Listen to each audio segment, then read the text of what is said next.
So I've just finished playing Mysteria Ecclesiae, which is the third main expansion or DLC for Kingdom Come Deliverance 2.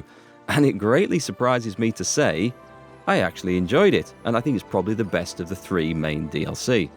Why was I so surprised? Well, at the halfway point, I was so frustrated and sick of the game, I was ready to quit due to a forced game mechanic that really went against me badly. But we'll talk a little bit more about that later. For anyone unfamiliar with the game, Mysteria Ecclesiae sees you escorting a physician to the Sedletz Monastery as he's got a job to do with the abbot. And unfortunately, when you get there, well, that's it. There's a disease outbreak. The monastery goes into quarantine. No one's allowed to leave. In fact, when you do enter it and start the quest, you are warned that this is it for the duration. If you go in there, you're not coming out until the whole quest line is over. And it at least gives you the warning that you can go and do other things in the meantime. However, once you're in and the disease breaks out, Albric, your physician friend, decides he's going to stay and get to the bottom of this no matter what. And a whole lot of investigation that will require. Is it disease? Is it poisoning? Is there something more divine and supernatural at work here? Well, that's what the story is, and it's all investigation and dialogue based. There's very little action in this until right towards the end of the DLC. So if you're the type of player that hates stealth and hates dialogue and investigation, this isn't going to be the one for you. I know not everyone likes the stealth in the Kingdom Come games. I do. And also if you're a Kingdom Come 1 veteran and suddenly you're listening to this and getting flashbacks and shakes and shivers from memories of playing through the monastery questline in the first game where you basically had to cosplay as a monk for about 3 or 4 days of game time. Don't worry, this isn't the same. You're not playing a monk in here. You're the physician's glamorous assistant, which basically means you're going to do all the dirty work that Mr. Horty-Torty can't go and do himself. Sneaking around, pinching things, breaking into people's apartments and wandering off in the dark of night to steal stuff. Yes, it is all stealth-based. And this is one of the problems that I had with the game.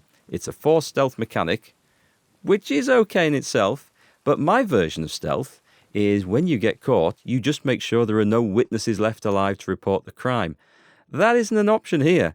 When you enter the monastery, all your weapons and armor get left at the gate. So do make sure, when you go to start it, by the way, that you've got a decent stealth outfit, some nice dark clothing, and also an alternative decent charisma outfit of good fancy clothing and a hat and stuff. But no armor, it has to be the cloth stuff, because otherwise it just gets taken off you. So there's no killing people here, at least not the easy way with a knife between the ribs in the dark and then leaving them in a dark corner. If you get seen committing crimes and it gets reported, you're on a 2-strike system. First strike, the abbot gives you a warning, and this could be anything from picking someone's lock, breaking into somebody's cell, or just trespassing in somewhere where you're not supposed to be. And guess what?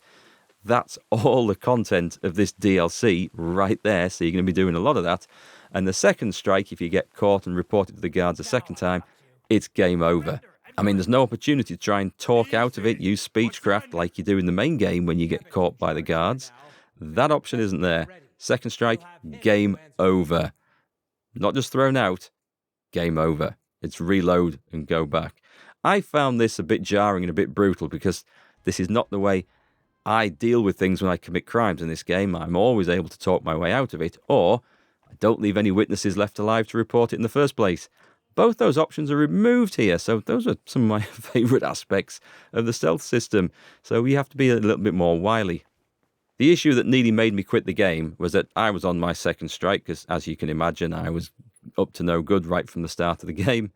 And unfortunately, I'd been spotted doing something wrong, then completed a major part of the quest storyline, and then the person who'd spotted me after that had happened and the game had saved reported me to the guards, so I was permanently wanted in the area, and I couldn't progress. I knew if I got caught by the guards, then that would be game over. I tried to talk to the main people in the story to try and continue the quest to get past this. Nope, wouldn't have it. They just ran off to report me to the guards, even though they're the people I'm trying to help. And you can't skip time by resting or sleeping to try and get this wanted status to wear off. So basically, I was stuck. I can't kill my way out of this. There is a way of getting weapon or two in the game, by the way, so you can fight, and you will have to fight later on. But basically, I was stuffed, and the only way I could do it was to reload and lose about an hour and a half's worth of gameplay and repeat a very long fetch quest that I'd done to go and get the items to make something. So that was the system that nearly drove me out of the game. But I'm really glad I did persevere with it, stick with it, and repeat all that. I just made sure I never got caught a second time.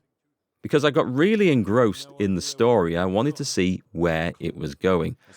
And it didn't go where I thought it was going to go plot-wise with the mysterious illness. It went elsewhere, and we found out loads of new stuff, and I really liked that. And the only aspect against the story that I really complain about here is that it suffers from bad guy syndrome. That is when a movie or a game presents a character that obviously has the evil genius Bond villain voice right from the start, and you point at them and you say, yep, that's the bad guy here. Now, to me, this was obvious right from the start. I'm not going to show you them in the background video over this bit of the dialogue, or maybe I am. Maybe I'm duffel bluffing. But as soon as I heard the voice actors, the way they presented the lines, the way they were speaking, you just thought, yeah, that's some sort of evil weasel right there. That's the bad guy. But I don't like it when that sort of information is just obviously telegraphed to the player straight away. It's just not necessary. Anyway, the reason the story and plotline work so well is because you are laser focused on it. It's not like the other expansions and DLC. There's not really any side activities to do.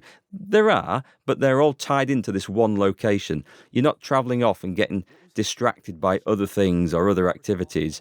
You are laser focused on the task in hand and the people around that task in hand. And it's a solid 6 to 10 hours worth of content, but I think that's why it works. There's no distractions. Yes, you're forced into this boxed, artificial sort of stealth environment that you have to go through. It's all on investigation. Oh, by the way, I'd recommend making sure you've got good scholarship and speechcraft skills before starting this adventure. They will really help out. But because it's all boxed and packaged up and you just stay on it from start to finish, I really enjoyed it. And I didn't expect to. I did think going back to the monastery, oh God, this is going to suck. Then when I found out all my weapons and knives were taken off me, I thought, oh God, this is really going to suck. But it didn't, and I was quite happy with the way it played out. And some of the scenes, particularly the ending, is extremely cinematic, which is where Kingdom Come 2 as a whole generally really shines. The special cutscenes at the end of stories in the whole game and in this DLC, they look amazing, and they do look like they could be part of some Hollywood movie. Anyway, without giving any spoilers away, those are my thoughts on Mysteria Ecclesiae. I quite enjoyed it. The only thing I wish I could have done is maybe got hold of a dagger somewhere. And there's one really annoying cutscene where Henry's picking away at a false wall, and he pulls a dagger out to do it. I'm thinking, no, I don't have one. You can't have one. It's taken off you at the gates. Yet there it is in the cutscene. Is this some oversight? Or is there a dagger hidden somewhere within the monastery grounds, maybe on the Order of Teutonic Knights, that you can actually get?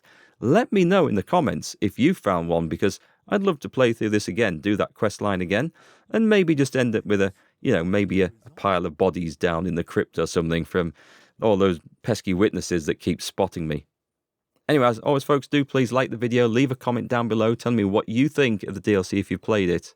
And make sure to subscribe so you can see more. Oh, and by the way, you can check out my full playthrough if you want. I'll link that down in the description too. So stay cool, have a great Christmas if I don't see you before, and of course I'll catch you again on the next one.